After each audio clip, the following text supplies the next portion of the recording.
Isang mapagpalang umaga po mga kabayan. Welcome sa ating panibagong update rito po sa PNR NSCR South.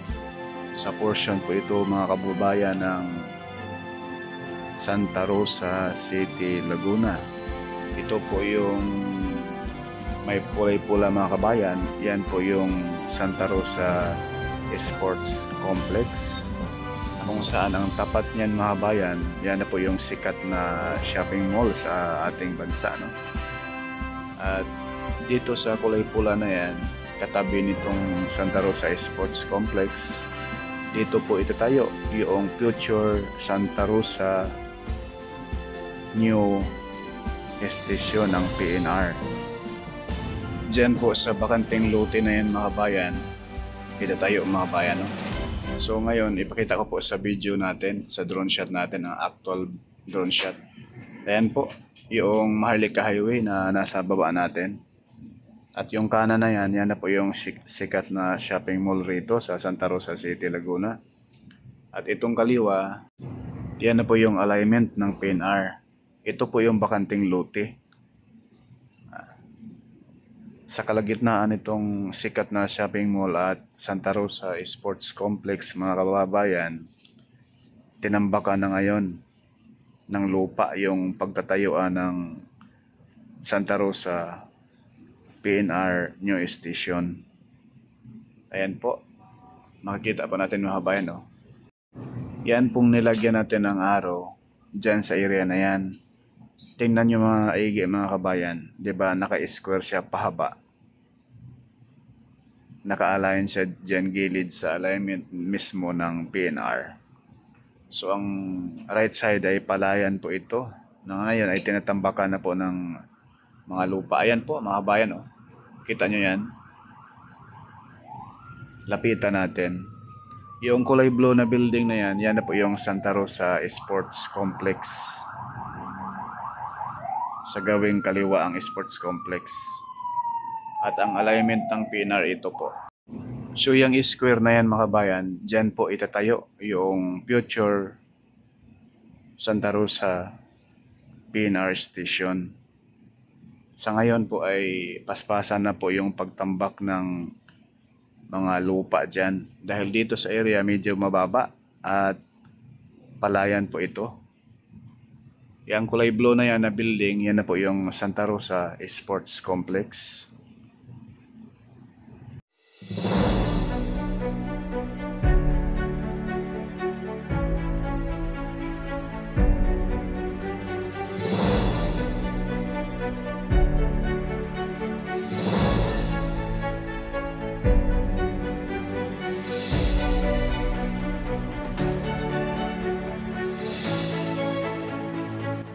Ayan po mga bayan, na kabundok na rin po yung tambak dyan ngayon. Kahit gabi, tinatambakan ito ng lupa, no? Kaya kahirira dyan yung mga heavy equipment, yung mga dump truck dyan paggabi. Naglalagay ng panambak dyan sa area na yan. Ayan po yung mga backhoe dyan ay tuloy-tuloy na rin po yung paglagay dyan mga kabayan ng lupa, no? Pinapatag niya ngayon yung lupa dyan. Dito po itatayo. Kitang-kita na po natin mga bayan, formado na siya. Ang kagandahan rito mga bayan, yung taga Pavilion, taga Binyan, Pasita, ay malapit-lapit rito sa mismong Santa Rosa New PNR Station na pagtatayuan. Dahil yung Santa Rosa at Binyan mga kabayan, magkalapit lang po, magkadikit lang po na city ay magkadikit lang po yan mga kabayan. Kaya siguro pinili ng PNR na dito itayo yung Santa Rosa PNR Station. Ayan po, napakalapad na po yan. Yung tambak niya ay mataas-taas na rin. Pero kakalat pa yan, no? Yung bandang palayan ay may mga tubig pa yan, kitang-kita. Shout out pala kay Sir Leslie dito. Ayan, at kay Sir Gerald Johnson. At yung katanungan yung mga kabayan na ano, ayan sir, yung bandang pavilion. Mayroon na rin pong ganap doon, papunta na doon mga kabayan. Maya-maya, papuntahan natin yung ating helicopter doon banda. So sa ngayon, focus muna tayo rito sa kung saan itatayo yung future Santa Rosa Station. Dito po sa kalagitnaan ng Santa Rosa Sports Complex at isang mall rito. No? Ayan po mga bayan. So ang ating kamera ngayon, papunta na roon sa pavilion. Pero madaanan pa natin yung mismong Maharlika Highway dyan sa unahan.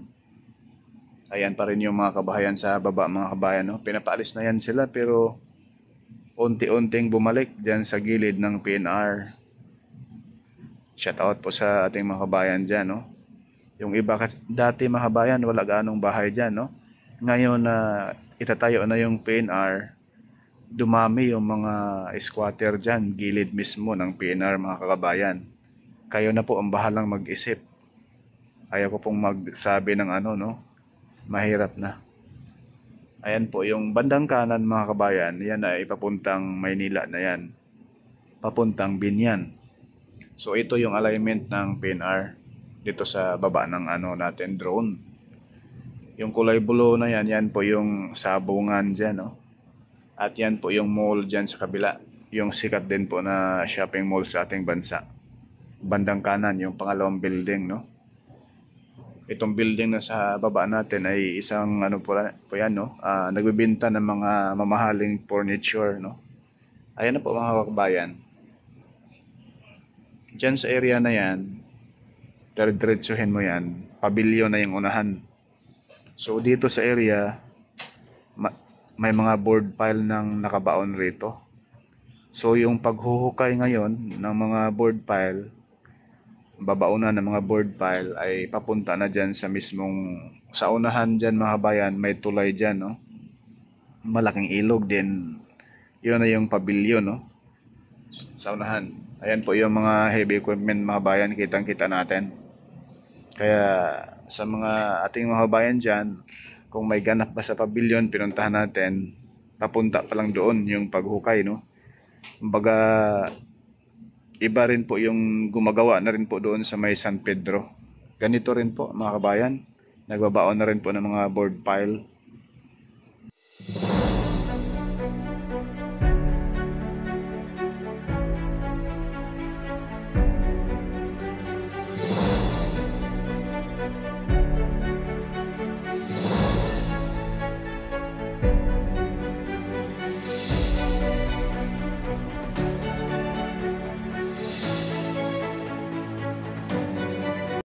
Pakinggan po natin ang mensahe ni DOTR Secretary Jaime Bautista.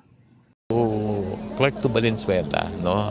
We are expecting na mag-operate tayo by end of 2027 or early 2028, no?